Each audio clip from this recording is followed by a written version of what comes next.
ඒක ඔයාමද හදාගත්තේ? මම ඔයාගේ පිහට වලට කැමති. ඒවා හරියට දිලිසෙන කොළ වගේ. ඔයාගේ කොණ්ඩේ හරිම සෙනඳු ඇති. ඔයාට බඩගිනිද? බඩගිනි නැද්ද ඔයාට? මමත් සමහර කැම જાති වලට කැමති නෑ.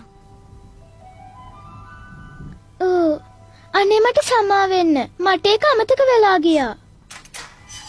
එන්නකෝ එළියට.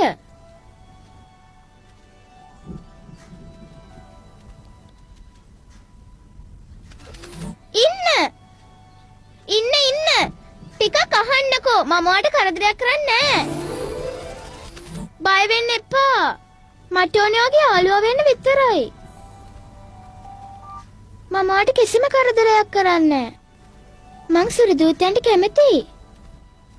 හැමදාම මම සුරදූතයන්ගේ චිත්‍රات ඇඳා. බලන්න. අර කැතේ කැන්දේ වයස 3ේදී. ලස්සනේ කැන්දේ ගිය සීත කාලේ. මම මේවට හොඳ නරක කියනව නේද? මම තාත්තා ගෙනත් දීපු දියසායම් වලිනුත් චිත්‍ර ඇඳා. ඇත්තද සුරදූතයෝ සමනලුන්ගේ තටපාට කරනවා කියන්නේ? මම දැනගත්තා. මේ තියෙන මම ආසම චිත්‍ර ටික. මේ ජල සුරදූතයෙක්. ලේසියෙන් අඳුර ගන්න පුළුවන් හැම නිල් පාටයිනේ. නිල්? මේ ඉන්නේ ලොලිපොප් ගහක ඉන්න පැණි සුරදූතියෙක්. හැම සුරදූතියෙක්ම ඉන්නේ පැණි රස කෑම වලින් හදපු ගස්වලද? එතකොට සුරදූත චක්‍ර ඇත්තද? මම අහලා තියෙන්නේ කවුරු හරි චක්‍රයක් ඇතුළට අඩිය තිබ්බොත් එයාට මායාවරන් 3ක් ලැබෙනවලු. මායා යෂ්ටියෙන්. ඒ වර 3 නොදුන්නොත් සුරදූතයා පැණි රස සීනි ගොඩක් වෙනවලු. ඉතින් ඊට පස්සේ කොහෙන්ද අහන්න ලැබුණේ? ඔයා කතා කරනකොට සද්දයක් එනවා පුංචි සීනුවක් වගේ. සුරදූතයා කතා කරනකොට එහෙම දැනෙන්නේ. ඔයාට මොනවද හිතෙන්නේ?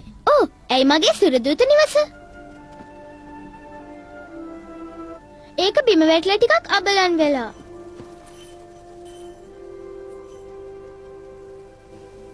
මේක ඔයාද හැදුවේ? ඔයා කියන දේ මට තේරෙන්නේ නෑ.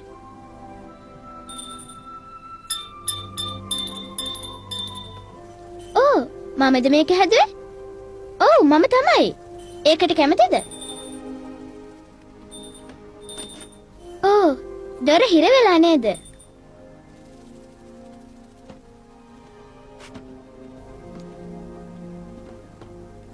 ඔයා ටින්ක වැඩ හොඳට දන්නවා වගේ.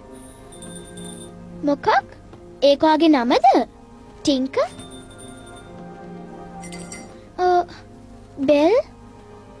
ඔයාගේ නම බෙල්ද? ටින්ක? බෙල්?